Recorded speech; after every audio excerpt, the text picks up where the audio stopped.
தயாரிப்பாளர் சங்கத்தினுடைய 26, 29க்கான தேர்தலில் வேட்பாளர்களை அறிமுகப்படுத்துகிற இந்த நல்ல நாளில் இந்த நிகழ்ச்சியிலே பெருந்திரளாக வந்திருக்கிற தயாரிப்பாளர்களே,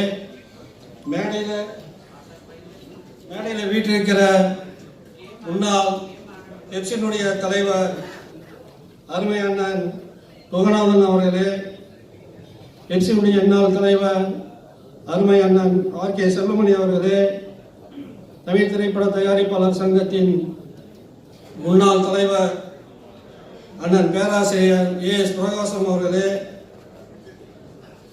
எங்களுக்கு பின்னால் இந்த நிகழ்ச்சியை வாழ்த்துறை வழங்க இருக்கிற இயக்குனர் லிங்குசாமி அவர்களே, இயக்குனர் சரண் அவர்களே, இசையமைப்பாளர் தீனா அவர்களே, நம்முடைய அழைப்பை ஏற்று நம்முடைய பொருளாளர் சந்திரபிரகாஷ் ஜெயின் அவர்களே, வேட்பாளராக விரைவில் அறிமுகப்படுத்த வருகை தந்து இந்த விழாவை சிறப்புரை ஆற்ற இருக்கிற எங்களுக்கெல்லாம் வழிகாட்டியாக விளங்கிக் கொண்டிருக்கிற தமிழ் திரைப்பட தயாரிப்பாளர் சங்கத்தின் முன்னாள் தலைவர் அருமையண்ணன் தான் அவர்களே, வேட்பாளராக வீட்டிருக்கிற அண்ணன் பாசத்துக்குரிய சகோதரர் ஜி.எம். தமிழ்குமரன் அவர்களே, சகோதரர் ஆர்.கே. சுரேஷ் அவர்களே, சகோதரர் கமலக்கண்ணன் அவர்களே, திருமதி கவிதா நாசர் அவர்களே,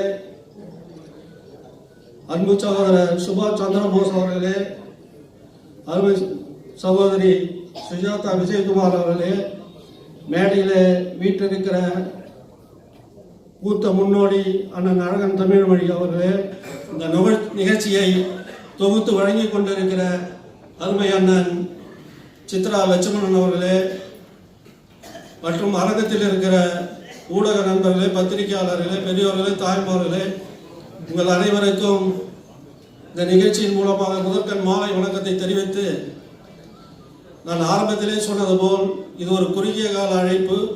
இந்த குறுகிய கால அழைப்பை பல்வேறு பணிகளுக்கிடையே இங்கே இந்த அணியை வாழ்த்த வந்திருக்கிற மேடையில் இருக்கிற பெரியோர்களுக்கு முதற்கண் என்னுடைய நன்றியை நலங்காக்கும் அணியின் சார்பாக தெரிவித்துக் கொள்வதோடு, வருகிற தேர்தல் தயாரிப்பாளருக்கு இருக்கிற பல்வேறு சோதனைகளை, சவால்களை எப்படி தீர்க்கப் போகிறோம் என்பதற்காக ஒரு முக்கியமான தேர்தல் காலகட்டத்தில் இன்றைக்கு நாம் நின்று கொண்டிருக்கிறோம்.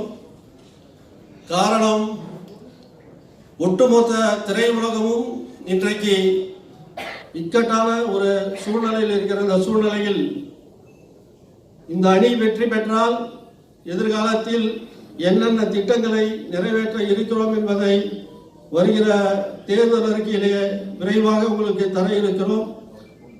அந்த வகையில் இந்த அணி வெற்றி வாகை சூட வேண்டும்.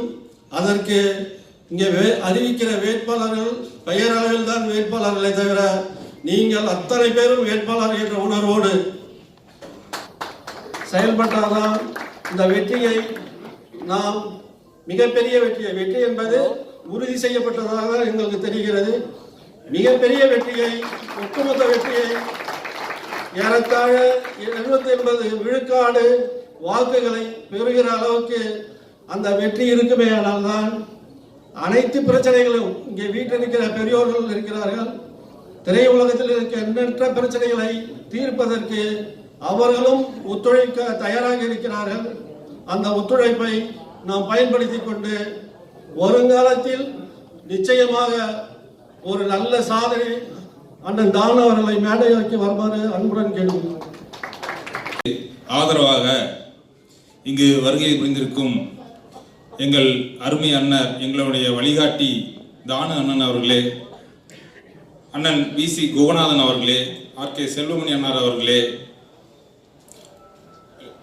திரைப்பட இயக்குனர் திரு லிங்குசாமி அண்ணன் அவர்களே, தீனா அவர்களே, திரு இயக்குனர் சரண் அவர்களே மற்றும் முன்னாள் தலைவர் பிரகாசம் அவர்களே, இங்கு வருகை புரிந்துள்ள எங்கள் தயாரிப்பு சொந்தங்களே மற்றும் ஊடக பத்திரிகை நண்பர்களே, உங்கள் அனைவருக்கும் எனது பணிவான வணக்கம். ஒரு 8 மாதத்துக்கு முன்னாடி இதே இடத்துல ஒரு பெரிய பொதுக்குழு நடந்தது. அதில் வந்து இப்போ நான் தான் ஒரு தலைமையேற்று திடீர்னு ஒரு சூழ்நிலை, அவர் முரளி சார் வர முடியல, நான் தான் தலைமையேற்று நடத்தினேன். அப்பயே நான் இது பண்ணேன். நாங்கள் ஒரு கனவோடு தான் வந்தோம். நாங்கள் ஜெயிச்சு நிறைய நல்லது பண்ணணும்னு நினச்சி தான் வந்தோம். நான் அன்றைக்கே நான் மன்னிப்பு கேட்டேன். இதே பொதுக்குழு இதே இடத்துல இதை விட 2 மடங்கு கூட்டம் இருந்தது. தயவுசெய்து நிறைய பண்ணணும்னு நினச்சி ஒரு கனவோட வந்தோங்க, எங்களால் எதுவுமே பண்ண முடியல அப்படின்னு சொல்லி நான் உங்கள்கிட்ட ஒரு மன்னிப்பும் கேட்டேன். அதோட இந்த தேர்தலில் நிற்கிற ஒரு எண்ணமே கிடையாது. ராதாண்ணன் தான் தலைவராக நிற்கிற மாதிரி இருந்தது. கடைசியில் நம்ம நண்பர்களை சேர்ந்து போன முறையே வந்து நீங்கள் ஏதாவது பண்ணுன்னு ஒரு பெரிய கனவோடு வந்து தயவுசெய்து நில்லுங்க அப்படின்னு சொன்னாங்க. தானு அண்ணன்கிட்ட சொன்னேன், ரொம்ப சந்தோஷம்னு கூப்பிட்டு நம்ம ராதா அண்ணன்கிட்ட சொன்னார். ஒரு மறுப்பும் தெரிவிக்கல, நீங்கள் கண்டிப்பாக நிற்குன்னு சொல்லி பல முறை தானு அண்ணன் கூப்பிட்டு ஆலோசனை பண்ணார். செல்வமணி சார் பேசினாங்க, குணநாதன் அண்ணன் பேசினாங்க. இது எதுக்குன்னா, இது அவங்க எந்த எதிர்பார்ப்பும் கிடையாது. அவங்க இருந்த சங்கம் ஒரு சிறப்பாக செயல்படும், நல்ல முறையில் இருக்கின்ற தவிர ஒரு எந்த எண்ணமும் கிடையாது. நாங்கள் கூட வர்றது இதில் சம்பாதிக்கணும் பண்ண ஒரு எண்ணமும் கிடையாது. நீங்கள் எல்லாம் நல்லா இருக்கணும், அது அரசியல் வேறுபாடு ஜாதி மத வேறுபாடின்றி உங்களுக்கு உழைக்க தயாராக இருக்கும். இந்த 3 வருஷத்துல கண்டிப்பா ஒரு தயாரிப்பாளர்னா ஒரு பெருமைப்படுற மாதிரி நாங்கள் பண்ணுவோம். கண்டிப்பா என்னுடைய நோக்கமே அதுதானே தவிர வேற ஒண்ணுமே கிடையாது. உங்களுக்கு ஒரு பெருமையா இருக்கு. வெளியில இப்ப பெருமையா சொல்றாங்க, இப்ப கர்நாடகாவில் சொல்றாங்க, ஆந்திராவில் சொல்றாங்க, கேரளாவில் சொல்றாங்க. அதே மாதிரி டெய்லி இப்ப கமலநாசன் மேடம் சொல்லுவாங்க, இப்பவே சொல்றாங்க, நான் டெய்லி ஆபீஸ் போயிடுவேன், எனக்கு இது வேணும், இதை பண்ணுங்க, நான் அவ்வளோ ஸ்ட்ரிக்டா சொல்றாங்க. அதே மாதிரி தானன்னு சொன்னார், இங்க பாருப்பா உங்களை நம்பி தான் பண்றோம். அண்ணங்கிட்டே சொன்னேன், வந்த உடனே ஒரு பெரிய லெவல்ல உயர்மட்ட குழு ஒன்று அமைக்கலாம், எல்லாம் சீனியர் தயாரிப்பாளர் நீ இருங்க, உங்க வழிகாட்டுதலின்படி நாங்க பண்றோம். நிறைய திட்டங்கள் சொன்னாங்க. ஏன்னா எல்லாமே வாக்குறுதி சொல்லலாம், எது நிறைவேற்ற முடியுமோ அது கண்டிப்பா நாங்க பண்ணுவோம். உங்களுக்கு ஒரு பெருமையான காலமா தான் இருக்கும். கண்டிப்பா நாங்க வெற்றி பெற்றால் இந்த முறை பண்ணலாம், எப்பவுமே பண்ண முடியாது.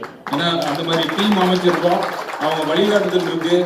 நாங்க ஒரே குறிக்கோள், எங்களால ஏன்னா நிறைய கான்டாக்ட் இருக்கு. இப்ப சும்மா ஒரு உதாரணத்துக்கு சொல்லணும்னா, முன்னாடி வரத்துக்கு முன்னாடியே நம்ம இன்சூரன்ஸ் இல்லை. இப்ப இதுக்கு முன்னாடி தேர்தலுக்கு முன்னாடி லைக்காவில் சுபாஷ் அண்ணன்கிட்ட சொன்னேன், உடனே ஒரு 50 லட்ச ரூபா கொடுத்தாரு. அதே மாதிரி நம்ம சேம்பர்ல ஒரு கட்டடம் கட்டணும்னு கேட்டாங்க, ஒண்ணுமே இல்லை, அதுக்கு ஒரு 2 கோடி ரூபா கொடுத்தாங்க. 1 கோடி ரூபா கொடுத்தாங்க. அதே மாதிரி பெப்சிக்கு நம்ம செல்வமணி என்ன சொன்னார், இந்த கொரோனா டைம்ல எந்த எதிர்பார்ப்புமே கிடையாது எங்களுக்கு, அது உடனே 1 கோடி கொடுத்தாங்க. அதே மாதிரி அவர் அண்ணன் கூட ஒரு டைம் செல்வமணி என்ன சொன்னார், இங்க வந்து ஒரு சாதாரண பெப்சி இவங்க அடிப்பட்டதுக்கு எந்த கம்பெனில 2 கோடி கொடுத்தாங்க சொல்லி இவர் அடிக்கடி சொல்லுவாரு. அவ்வளவு நல்ல கம்பெனி. அதே மாதிரி நிறைய பண்ணலாம், நிறைய கான்டாக்ட் இருக்கு, நிறைய வழிகாட்டு. நம்ம பிரவீன் சொன்ன மாதிரி நிறைய தொடர்பு இருக்கு. நம்ம நிறைய திட்டங்கள் வச்சிருக்கோம், நிறைய பேச முடியாது, தேர்தல் வாக்குறுதியா கொடுக்குறோம். நீங்க உரிமையோட எங்களுக்கு என்னன்னா, வெற்றி பெற்று வந்தா எங்களுக்கு பெரிய சவால் நிறைய இருக்கு. நாங்க இதோட முடிவு போடலாம் அப்படிலாம் விட்டுட்டு போயிடவும் முடியாது. நாங்க ஒரு முக்கியமான இடத்துல இருக்கோம்.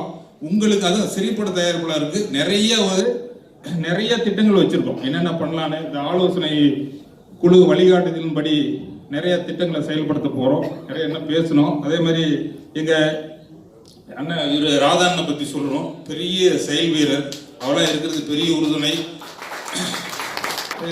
செயலாளர் செல்வர் ராதா அண்ணனுக்கும் திரு கபிலா நாசரமா அவர்களுக்கும், துணைத் தலைவராக இந்த அன்பு நண்பர் ஆர்.கே. சுரேஷ் அவர்களுக்கும், கமலக்கண்ணன் அவர்களுக்கும், நம்முடைய திரு போஸ் அவர்களுக்கும், நம்ம முன்னால சந்திரபாசன் சார் இருந்தார், அவ்வளோ இதா இருப்பார். ஒரு பொருளாளர்னா அப்படிதான் இருக்கணும். உண்மையாலே எங்களுக்கு பெருமையா இருந்தது. அவ்வளோ யாருன்னாலுமே உடனே முரளி சார் திட்ட ஆரம்பிச்சார். யாரு சொன்னாலும், தலைவரே சொன்னாலும் கையெழுத்து போட மாட்டார். அவ்வளோ ஸ்ட்ரிக்டா இருப்பாரு, அவ்வளோ ரொம்ப கரெக்டா இருப்பார். அதே மாதிரி அவரும் இருப்பாரு. கண்டிப்பா இப்ப வெற்றி மாதிரி தான்.